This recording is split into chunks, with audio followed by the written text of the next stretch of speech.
नमस्कार, स्वागत है आपका के हरियाणा पे। मैं हूं आपके साथ रमेश जाखड़ और इस वक्त मैं मौजूद हूं मस्तानगढ़ साहिब में। और यहां पे आपको बता दूं कि मस्तानगढ़ डेरा में नामधारी समाज के कुछ जो लोग हैं, वोटर हैं, वो यहां पे इकट्ठा हुए हैं। मैं यहां पे आपको तस्वीरें दिखाना चाहूँगा कि देखिएगा, नामधारी समाज के कुछ लोग जो हैं वो यहाँ पे इकट्ठा हुए हैं। और यहाँ पे इकट्ठा होने का कारण मैं आपको बता देना चाहूँगा कि जिला परिषद से जो जोन नंबर 8 से जो है वो कैंडिडेट एक जो है वो निर्दलीय कैंडिडेट मैदान में है। और मैं आपको सामने तस्वीरों में दिखाना चाहूँगा कि अमीर सिंह नाम है इनका, अमीर सिंह विर्क जो हैं वो निर्दलीय तौर पे जो है वो प्रत्याशी बन के जो है वो सामने आए हैं। निर्दलीय तौर पे जो है वो ये इन्होंने नामांकन भरा है और उनके सपोर्ट में जो है सपोर्ट करने के लिए, सहयोग करने के लिए, समर्थन करने के लिए नामधारी समाज के लोग जो है वो डेरा मस्तानगढ़ में आज जो है वो इकट्ठा हुए हैं।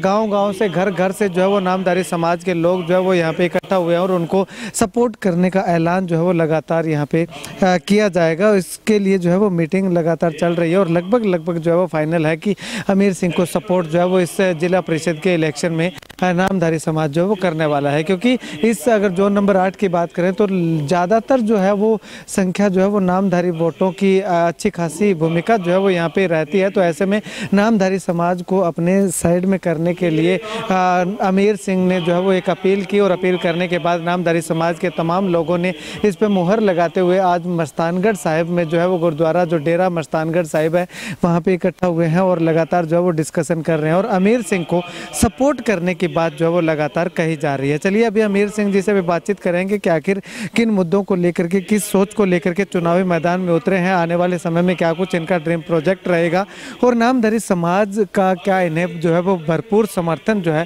वो मिल रहा है या नहीं मिल रहा है।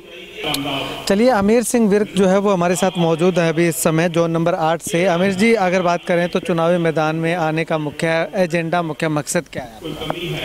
सब तो पहला तो मैं आप जी के चैनल के माध्यम से जिन्हें भी मेरे हलका वासी ने सब नूं फतेह की सांझ बुलाना। वाहगुरू जी का खालसा तो वाहगुरू जी की फतेह।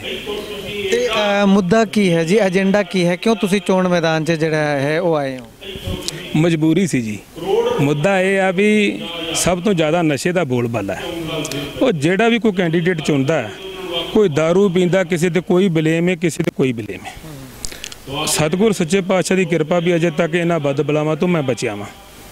और जो मैं बचिया वां तो कोई भाईचारा और मगरों सतगुरु जी का जो मैंने हुक्म होया कि तुसीं इलैक्शन लड़ना है और संत नगर मंदिर विच उस वास्ते ऑफिशियल तौर पर ऐलान होया तो हुण मेरी सेवा बनती है कि मैं जिस तरह मैनू गुरु घरों ये हुक्म होया है मैं पब्लिक वास्ते कुछ करा। क्योंकि इस जिहड़ी इलाके की होंद है ना, ये गुरु नाल ही हुई है। जदों 1947 का टाइम से साढ़े सारे लोग तो उजड़ गए सन।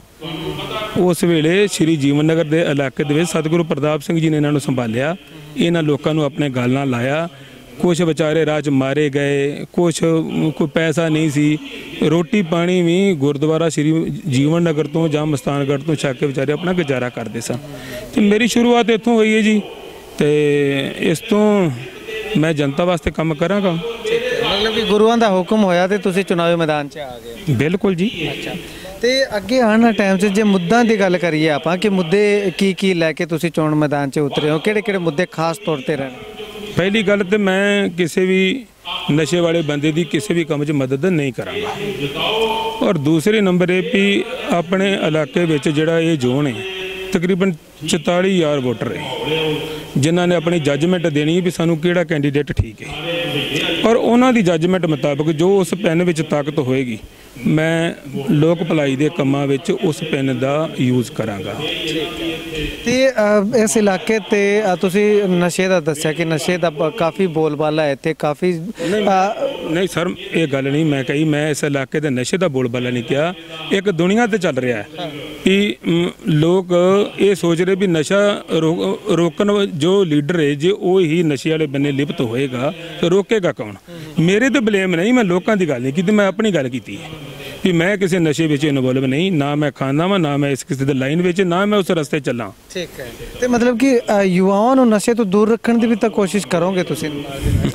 एक मैसेज जाता है जी, हर बंदा सोचता भी एक नामधारी और वैष्णो बंदे को टिकट मिली है, देखो एक मैसेज जाएगा ਜਦੋਂ ਮੈਸੇਜ ਆਏਗਾ ਤੇ ਇਸ ਚੀਜ਼ ਦਾ ਸੁਧਾਰ ਤੇ ਮਨ ਤੋਂ ਹੁੰਦਾ ਨਾ, ਹੋਏਗਾ ਜੀ, ਜ਼ਰੂਰ ਹੋਏਗਾ। ਇਸ ਇਲਾਕੇ 'ਚ ਤੁਸੀਂ ਕੀ ਮੰਨਦੇ ਹੋ, ਨਸ਼ਾ ਹੈਗਾ ਕਿੰਨਾ ਕੁ ਹੈ? ਇਸ ਇਲਾਕੇ 'ਚ ਬਿਲਕੁਲ ਵੀ ਨਸ਼ਾ ਨਹੀਂ ਹੈ, ਪਰ ਕੁਝ ਸਾਡੇ ਭਟਕੇ ਸੱਜਣ ਜਿਹੜੇ ਨੇ ਕਈ ਵਾਰ ਕਿਸੇ ਬਹਿਕਾਵੇ ਵਿੱਚ ਆ ਗਏ ਨੇ, ਮੈਂ ਉਹਨਾਂ ਭਰਾਵਾਂ ਅੱਗੇ ਵੀ ਅਪੀਲ ਕਰਾਂਗਾ ਵੀ ਇਸ ਤੋਂ ਦੂਰ ਹੋ ਜਾਓ। ਤੇ ਉਹਨਾਂ ਨੂੰ ਨਸ਼ੇ ਤੋਂ ਦੂਰ ਕਰਨ ਵਾਸਤੇ ਕਿਸ ਤਰ੍ਹਾਂ ਦੇ ਪ੍ਰਯਾਸ ਤੁਹਾਡੇ ਵੱਲੋਂ ਜਿਹੜੇ ਕੀਤੇ ਜਾਣਗੇ? ਜੀ ਸਾਡੀ ਮੀਟਿੰਗ IAS ਅਧਿਕਾਰੀਆਂ ਨਾਲ ਹੋਵੇ ਕਰੇਗੀ, ਤੇ ਜਦੋਂ ਪੜ੍ਹੇ ਲਿਖੇ ਲੋਕਾਂ ਵਿੱਚ ਅਸੀਂ ਬਵਾਂਗੇ ਔਰ ਪੈਨ ਦੀ ਤਾਕਤ ਸਾਡੇ ਕੋਲ ਹੋਏਗੀ ਤੇ ਲੋਕਾਂ ਦੇ ਸਹਿਯੋਗ ਨਾਲ ਸਮਝਾ ਕੇ ਕੰਮ ਹੋਏਗਾ, ਕੋਈ ਡਾਂਗ ਨਾਲ ਥੋੜਾ ਕਰਾਂਗੇ। ਠੀਕ ਹੈ। ਤੇ ਤੁਸੀਂ ਪਿੰਡ 'ਚ ਜਾ ਕੇ ਆਏ ਹੋ, ਕਿਉਂਕਿ ਚੁਣਾਵ ਮੈਦਾਨ 'ਚ ਉਤਰਿਆ ਨੂੰ ਤੁਹਾਨੂੰ ਕਾਫੀ ਟਾਈਮ ਹੋ ਗਿਆ, ਹਰ ਇੱਕ ਪਿੰਡ 'ਚ ਇੱਕ ਜਾਂ ਦੋ ਵਾਰੀ ਚੱਕਰ ਲਾ ਆਏ ਹੋਣੇ, ਤੇ ਲੋਕਾਂ ਦੀ ਸਮੱਸਿਆਵਾਂ ਜਿਹੜੀਆਂ ਨੇ ਉਹ ਕਿਹੜੀ ਨਿਕਲ ਕੇ ਸਾਹਮਣੇ? ਇਸ ਤਰ੍ਹਾਂ ਜੀ ਪਿੰਡਾਂ ਵਿੱਚ ਤਾਂ ਜਾਵਾਂ ਨਾ ਵੀ ਜੇ ਮੈਂ ਚੁਣਾਵ ਕਰਕੇ ਪਿੰਡਾਂ 'ਚ ਗਿਆ, ਮੇਰਾ ਤਾਂ ਜਨਮ ਇੱਥੋਂ ਦਾ, ਇੱਥੇ ਹੀ ਮੈਂ ਪੜ੍ਹਿਆ, ਇਹਨਾਂ ਗਲੀਆਂ 'ਚ ਮੈਂ ਫਿਰਿਆ, ਕੋਈ ਮੇਰੇ ਚਾਚੇ ਤਾਏ ਭਰਾ ਸਮਝੋ ਵੀ ਮੇਰੇ ਫਰੈਂਡਸ਼ਿਪ ਸਰਕਲ ਦੇ ਕੋਈ ਲੋਕ ਨੇ, ਕੋਈ ਮੇਰੇ ਤੋਂ ਉੱਚੇ ਸਮਾਜ ਦੇ ਲੋਕ ਨੇ ਤੇ ਬੜੇ ਬੁੱਧੀਜੀਵੀ ਲੋਕ ਨੇ, ਮੈਂ ਸਾਰਿਆਂ ਨੂੰ ਪਹਿਲਾਂ ਹੀ ਜਾਣਦਾ ਵਾਂ।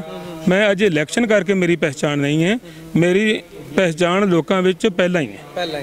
ਹਾਂਜੀ, ਠੀਕ ਹੈ। ਤੇ ਮੁੱਦਿਆਂ ਦੀ ਗੱਲ ਕੀਤੀ ਸੀ ਮੈਂ ਵੀ ਕਿਹੜੀ ਸਮੱਸਿਆਵਾਂ ਲੋਕਾਂ ਦੀ, ਕਿਉਂਕਿ ਤੁਸੀਂ ਕਿਹਾ ਵੀ ਤੁਸੀਂ ਇਹਨਾਂ ਪਿੰਡਾਂ 'ਚ ਰਹਿੰਦੇ ਹੋ ਲਗਾਤਾਰ, ਤੇ ਤੁਹਾਨੂੰ ਤਾਂ ਸਮੱਸਿਆਵਾਂ ਤੋਂ ਬਹੁਤ ਪਹਿਲਾਂ ਹੀ ਵਾਕਿਫ ਹੋਣੇ ਤੁਸੀਂ, ਤੇ ਕਿਹੜੀ ਸਮੱਸਿਆਵਾਂ ਆ ਰਹੀਆਂ ਨੇ? ਦੇਖੋ ਜੀ, ਮੁੱਖ ਸਮੱਸਿਆਵਾਂ ਇਹ ਨੇ ਵੀ ਜਿਸ ਤਰ੍ਹਾਂ ਕੋਈ ਵੀ ਆਪਣਾ ਸਰਕਾਰੀ ਕੰਮ ਹੈ, ਮੰਨ ਲਓ ਤੁਸੀਂ ਇੱਕ ਤਹਿਸੀਲ 'ਚ ਜਾਣਾ, ਤਹਿਸੀਲ 'ਚ ਜਾਂਦੇ ਹੋ ਸਾਰਾ ਦਿਨ ਤੁਹਾਡਾ ਖਰਾਬ ਹੋ ਜਾਂਦਾ। ਆਪਾਂ ਕਿਸੇ ਪ੍ਰਾਈਵੇਟ ਹਸਪੀਟਲ 'ਚ ਜਾਂਦੇ ਹਾਂ ਤਾਂ ਸਭ ਤੋਂ ਪਹਿਲਾਂ ਆਪਾਂ 100 ਰੁਪਏ ਦੀ ਪਰਚੀ ਕਟਵਾਉਂਦੇ ਹਾਂ, ਸਾਰੀ ਆਪਾਂ ਨੂੰ ਸਾਰਾ ਕੁਝ ਹੈਂਡਲ ਕਰ ਲੈਂਦੇ ਨੇ। ਇੱਕ ਸਰਕਾਰੀ ਸਿਸਟਮ 'ਚ ਕੁਝ ਕਿਉਂ ਨਹੀਂ ਹੋ ਰਿਹਾ? ਅਸੀਂ ਬਦਲਾਵ ਕਰਾਂਗੇ, ਹੁਣ ਬਦਲਾਵ ਦੀ ਮੁਹਿੰਮ ਲੈ ਕੇ ਚੱਲਾਂਗੇ। ਕਿਸੇ ਬੰਦੇ ਨੂੰ ਆਵਾਜ਼ਾਰ ਨਹੀਂ ਹੋਣਾ ਪਏਗਾ, ਆਪਣੇ ਡਾਕੂਮੈਂਟਸ ਦਿਖਾਵੇ ਔਰ ਕੰਮ ਕਰਨ ਵਾਲੇ ਲੋਕ ਉਹਦੇ ਘਰ ਖੜੇ ਹੋਣਗੇ, ਸਰਦਾਰ ਜੀ ਤੁਹਾਡਾ ਕੰਮ ਕਰਾਂਗੇ। ਇਸ ਤੋਂ ਇਲਾਵਾ ਜੇਕਰ ਆਪਾਂ ਗੱਲ ਕਰੀਏ ਤੇ ਲਗਾਤਾਰ ਜਿਹੜਾ ਹੈ ਨਸ਼ੇ ਤੋਂ, ਤਾਂ ਤੁਸੀਂ ਦੱਸਤਾ ਕਿ ਨਸ਼ੇ ਤੋਂ ਤਾਂ ਪ੍ਰਭਾਵਿਤ ਹੈ ਹੀ ਨਹੀਂ ਇਹ ਇਲਾਕਾ, ਤੇ ਸਮੱਸਿਆਵਾਂ ਜਿਹੜੀ ਹੈ ਉਹਨਾਂ ਦਾ ਤੁਸੀਂ ਕਿਹਾ ਹੈ ਵੀ ਸਰਕਾਰੀ 'ਚ ਜਿਹੜਾ ਸੁਧਾਰ ਉਹ ਇਸ ਤਰ੍ਹਾਂ ਕਰਾਂਗੇ ਕਿ ਪ੍ਰਾਈਵੇਟ ਤਰ੍ਹਾਂ ਹੋ ਸਕੇ। ਅੱਛਾ, ਇਸ ਤੋਂ ਇਲਾਵਾ ਜੇਕਰ ਆਪਾਂ ਗੱਲ ਕਰੀਏ ਤਾਂ ਬੱਚਿਆਂ ਦੀ ਸਿੱਖਿਆ ਵਾਸਤੇ ਤੇ ਸਵਾਸਥ ਵਾਸਤੇ ਜਿਹੜੀ ਹੈ ਉਹ ਕਿਸ ਤਰ੍ਹਾਂ ਦਾ ਪ੍ਰਯਾਸ ਤੁਹਾਡਾ ਰਹੇਗਾ? ਦੇਖੋ ਜੀ, ਜਿਹੜੀ ਸਿੱਖਿਆ ਹੈ ਨਾ, ਪਹਿਲੀ ਸਿੱਖਿਆ ਤੇ ਮੁੱਢਲੀ ਸਿੱਖਿਆ ਮਾਂ ਹੁੰਦੀ ਹੈ। ਉਸ ਤੋਂ ਰਹੀ ਗੱਲ ਸਕੂਲ ਦੀ, ਸਕੂਲਾਂ ਦੇ ਵਿੱਚ ਇਸ ਤਰ੍ਹਾਂ ਦੀ ਵਿਵਸਥਾ ਕੀਤੀ ਜਾਵੇਗੀ, ਸਮੇਂ ਤੇ ਜਾ ਕੇ ਇੱਕ ਜ਼ਿਲ੍ਹਾ ਪਰਿਸ਼ਦ ਕੋਲ ਤਾਕਤ ਹੁੰਦੀ ਹੈ ਵੀ ਉਹ DC ਦੇ ਨਾਲ ਬੈਠਦਾ ਹੈ, ਕਿਸੇ ਵੀ ਮਾਸਟਰ ਨੂੰ ਚੈੱਕ ਕਰ ਸਕਦਾ ਹੈ, ਕੋਈ ਨੀਤੀ ਬਣਾ ਸਕਦਾ। ਇਸ ਤੋਂ ਪਹਿਲਾਂ ਵੀ ਮੈਂ ਮਿਲਕ ਪਲਾਂਟ ਸਿਰਸਾ ਵਾਲੇ ਬੀਟਾ ਦਾ ਚੇਅਰਮੈਨ ਰਿਹਾ ਵਾਂ ਔਰ ਮੈਂ ਕੰਮ ਕਰਕੇ ਦੇਖਿਆ, ਤੇ ਡਿਸਟ੍ਰਿਕਟ ਲੈਵਲ ਦੀ ਚੇਅਰਮੈਨ ਹੀ ਮੇਰੇ ਕੋਲ ਪਹਿਲਾਂ ਹੀ ਸੀਗੀ। ਮੈਨੂੰ ਕੰਮ ਕਰਨਾ ਆਉਂਦਾ, ਤੇ ਮੇਰੇ ਹੱਥ ਤਾਕਤ ਆਉਣ ਦੇ ਕੰਮ ਮੈਂ ਕਰਕੇ ਵਿਖਾਵਾਂਗਾ। ਇਹਦੇ ਵਿੱਚ ਸਿੱਖਿਆ, ਸਵਾਸਥ ਔਰ ਜਿਹੜੀ ਲੋਕਾਂ ਦੀ ਖੱਜਲ ਖਰਾਬੀ ਹੈ, ਇਸ ਤੋਂ ਛੁਟਕਾਰਾ ਦਿਵਾਉਣ ਦਾ ਪੂਰਾ ਯਤਨ ਕਰਾਂਗੇ, ਦਿਵਾਵਾਂਗੇ। ਠੀਕ ਹੈ। ਇੱਕ ਰਾਣੀਆਂ ਨੂੰ ਜਿਹੜਾ ਹੈ ਉਹ ਤਹਿਸੀਲ ਉਹ ਉਪ ਮੰਡਲ ਬਣਾਉਣ ਦੀ ਗੱਲ ਲਗਾਤਾਰ ਚੱਲੀ ਜਾਂਦੀ ਹੈ, ਤੇ ਕਿ ਤੁਹਾਡਾ ਕੁਝ ਪ੍ਰਯਾਸ ਰਹੇਗਾ ਕਿ ਰਾਣੀਆਂ ਜਿਹੜਾ ਉਪ ਮੰਡਲ? ਜੀ, ਜੇ ਕੰਮ ਮੇਰੇ ਅਧਿਕਾਰਕ ਖੇਤਰ ਵਿੱਚ ਆਇਆ ਤੇ ਸਭ ਤੋਂ ਪਹਿਲਾ ਕੰਮ ਇਹ ਹੋਏਗਾ। ਅੱਛਾ, ਸਭ ਤੋਂ ਪਹਿਲਾ ਕੰਮ ਹੋਣਾ ਹੈ ਮੇਰੇ ਅਧਿਕਾਰਕ ਖੇਤਰ ਚਾਹੁੰਦਾ ਹੋਇਆ ਤਾਂ ਸਭ ਤੋਂ ਪਹਿਲਾਂ ਕੰਮ ਕਰਾਂਗਾ, ਪਬਲਿਕ ਵਾਸਤੇ ਕਰਨਾ ਜੀ, ਕਿਉਂ ਨਹੀਂ ਕਰਨਾ। ਜੇ ਅਧਿਕਾਰਕ ਖੇਤਰ 'ਚ ਨਾ ਹੋਇਆ ਤੇ ਇਹਦੇ ਵਾਸਤੇ ਕੁਝ ਅੱਗੇ ਮੁਹਿੰਮ ਚਲਾਈ ਜਾਏਗੀ ਕਿ ਲੋਕਾਂ ਨੂੰ ਇਕੱਠਾ ਕਰਕੇ ਜੇ ਹੈ ਉਹ ਮੰਡਲ ਲੈ ਕੇ ਆਇਆ ਜਾਏ? ਦੇਖੋ ਜੀ, ਜਦੋਂ ਬੰਦਾ ਕੰਮ ਕਰਨ ਜਾਣਦਾ ਨਾ, ਕੰਮ ਤਾਂ ਉਹਦਾ ਹੁੰਦਾ ਹੈ। ਜਿਹੜੀ ਪੈਨ ਦੀ ਤਾਕਤ ਉਹਦੇ ਨਾਲ ਤਾਂ ਮੈਂ ਖੁਦ ਕਰਾਂਗਾ, ਤੇ ਜਿਹੜੀ ਉਸ ਤੋਂ ਬਾਅਦ ਵੀ ਜਿਹੜੀ ਜਦੋਂ ਇੱਕ ਆਦਮੀ ਜਨਤਾ ਉਸ ਨੂੰ ਤਾਕਤ ਦੇ ਦਿੰਦੀ, ਉਹ ਬਹੁਤ ਤਾਕਤਵਰ ਹੋ ਜਾਂਦਾ।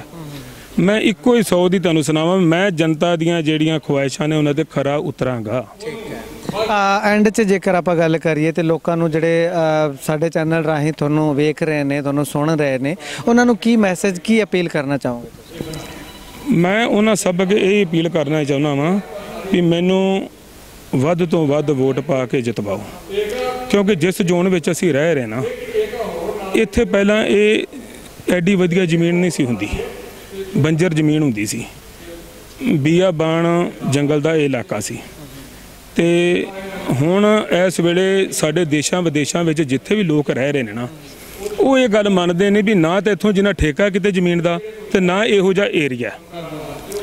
ਤੇ ਜਦੋਂ ਐਡਾ ਚੰਗਾ ਸਮਾਜ ਮੈਨੂੰ ਅੱਗੇ ਲਿਆਵੇਗਾ ਤੇ ਉਸ ਤੋਂ ਬਾਅਦ ਵੇਖੋ ਜੀ, ਕੰਮ ਦੀ ਕਸਰ ਰਹਿ ਕਿੱਥੇ ਜਾਏਗੀ। ਕੰਮ ਦੀ ਕਸਰ ਨਹੀਂ ਛੱਡਾਂਗੇ, ਔਰ ਲੋਕਾਂ ਅੱਗੇ ਇੱਕ ਹੀ ਅਪੀਲ ਹੈ ਕਿ ਮੈਨੂੰ ਵੱਧ ਤੋਂ ਵੱਧ ਵੋਟਾਂ ਨਾਲ ਜਿਤਵਾਓ, ਜਿਹੜੀ ਮੇਰੀ ਇੱਜ਼ਤ ਬਣੇਗੀ ਉਹ ਤੁਹਾਡੀ ਇੱਜ਼ਤ ਹੋਵੇਗੀ ਤੇ ਤੁਸੀਂ ਸਾਰੇ ਹੀ ਆਪਣੇ ਆਪ ਨੂੰ ਜ਼ਿਲ੍ਹਾ ਪਾਰਸ਼ਦ ਸਮਝਣਾ। ਤੇ ਮੈਂ ਕਹਿੰਦਾ ਵੀ ਮੇਰਾ ਇਲਾਕਾ ਦਿਨ ਦੁੱਗਣੀ ਰਾਤ ਚੌਗਣੀ ਤਰੱਕੀ ਕਰੇ, ਮੈਨੂੰ ਵੱਧ ਤੋਂ ਵੱਧ ਵੋਟਾਂ ਤੇ ਜਿਤਵਾਵੇ। ਇਹੋ ਹੀ ਮੇਰੀ ਆਪ ਸਭ ਅੱਗੇ ਜਿਹੜੀਆਂ ਮੇਰੀਆਂ ਵੋਟਾਂ ਨੇ ਇਹ 9 ਨਵੰਬਰ ਨੂੰ ਪੈਣੀਆਂ ਨੇ। ਆਪ ਸਭ ਦੇ ਅੱਗੇ ਅਪੀਲ ਹੈ ਵੀ ਵੱਧ ਤੋਂ ਵੱਧ ਵੋਟਿੰਗ ਕਰੋ ਔਰ ਮੈਨੂੰ ਚੰਗੇ ਮਾਰਜਨ ਨਾਲ ਜਿਤਵਾਓ। ਜਿਤਾਉਣ ਦੀ ਜਿਹੜੀ ਤੁਸੀਂ ਹੁਣ ਅਪੀਲ ਕੀਤੀ ਹੈ, ਸ਼ੁਰੂਆਤ ਤਾਂ ਇੱਥੋਂ ਹੋ ਚੁੱਕੀ ਹੈ ਸ੍ਰੀ ਮਸਤਾਨਗੜ੍ਹ ਸਾਹਿਬ ਤੋਂ, ਕਿਉਂਕਿ ਨਾਮਧਾਰੀ ਸਮਾਜ ਜਿਹੜਾ ਉਹ ਸਮਰਥਨ ਤੁਹਾਨੂੰ ਦੇ ਰਿਹਾ ਹੈ। ਦੇਖੋ ਜੀ, ਮੈਂ ਜਿੱਤਿਆ ਤੇ ਮੈਂ ਪਿਆ ਵਾਂ, ਉਸ ਤੋਂ ਬਾਅਦ ਵੀ ਮੇਰਾ ਫਰਜ਼ ਹੈ ਅਪੀਲ ਕਰਨਾ ਤੇ ਮੈਂ ਤਾਂ ਲੋਕਾਂ ਅੱਗੇ ਹੱਥ ਜੋੜਦਾ ਵਾਂ, ਅਪੀਲ ਵੀ ਕਰਦਾ ਤੇ ਮੈਨੂੰ ਜਿਤਵਾਓ। ਅੱਜ ਇਹ ਨਾਮਧਾਰੀ ਸਮਾਜ ਨੇ ਤੁਹਾਨੂੰ ਸਮਰਥਨ ਜੀ, ਨਾਮਧਾਰੀ ਸਮਾਜ ਬਿਨਾਂ ਸਾਡੇ ਕੋਲ ਕੋਈ ਸ਼ਾਹੀ ਕੋਈ ਨਹੀਂ। ਇਹਨਾਂ ਦੇ ਸਮਰਥਨ ਬਿਨਾਂ ਤਾਂ ਅਸੀਂ ਘਰੋਂ ਪੈਰ ਨਹੀਂ ਪੱਟ ਸਕਦੇ। ਇਹਨਾਂ ਦੇ ਸਮਰਥਨ ਤੋਂ ਬਿਨਾਂ ਤੇ ਅਸੀਂ ਸੋਚਣਾ ਵੀ ਦੂਰ ਦੀ ਗੱਲ ਹੈ। ਤੇ ਨਾਮਧਾਰੀ ਸਮਾਜ ਸਾਨੂੰ ਬੁਲੰਦੀਆਂ ਤੱਕ पहुँचाएगा और मैं इन्हों के विश्वास से खरा उतरांगा। शुक्रिया बातचीत के लिए। तो अमीर सिंह जी हमारे साथ मौजूद थे। इनका साफ तौर पे कहना है कि आने वाले समय में जनता इनको जो है वो पक्का जितवाएगी, क्योंकि ना तो ये नशा करते हैं, ना इनके चरित्र पर किसी तरह का कोई लांछन है, ना किसी तरह के कोई सवाल या निशान जो है वो इनके चरित्र पे उठे हुए हैं। तो ऐसे में नशे से कोसों दूर खुद हैं और आने वाले समय में भी जो युवा जो है वो भटके हुए हैं उनको रास्ते पे लाने की इनकी प्राथमिकता रहेगी। इसके साथ साथ जो सरकारी हॉस्पिटल में जाते हैं तो 1-1 घंटा 2-2 घंटे पूरा दिन जो है वो इलाज में लग जाता है, लेकिन प्राइवेट में जाते हैं तो तुरंत इलाज मुहैया हो जाता है। तो प्राइवेट जैसी सुविधाएं सरकारी हॉस्पिटल में ही नहीं बल्कि सरकारी सभी कार्यालयों में जो है वो सेवाएं प्रदान करवाने का प्रयास करेंगे। केवल एक हॉस्पिटल नहीं बल्कि जिस भी सरकारी कार्यालय में जाते हैं वो काम आपको देरी होती है, प्राइवेट में तुरंत हो जाता है। तो वो तमाम तरह की सुविधाएं जो है वो सरकारी कार्यालय में उपलब्ध करवाने का प्रयास इनका जो है वो रहेगा। इसके अलावा इनका साफ तौर पर कहना है कि गुरुओं का हुक्म हुआ चुनावी मैदान में आने का, तो गुरुओं की आज्ञा का पालन करते हुए चुनावी मैदान में कूदे हैं और अब गुरुजी जो है वो इनका चुनाव जो है वो संभालेंगे। उनके भरोसे इन्होंने जो है वो अपना चुनाव छोड़ दिया है। लगातार उनका आशीर्वाद मिलता हुआ दिखाई दे रहा है। इसी का परिणाम है, प्रमाण है कि यहाँ पे नामधारी समाज के कुछ लोग यहाँ पे इकट्ठा होकर के मीटिंग कर रहे हैं और अमीर सिंह को वोट करने की डिस्कस जो है वो लगातार चल रही है, यानी कि एक तरफ से उनको समर्थन देने की बात जो वो लगातार कही जा रही है।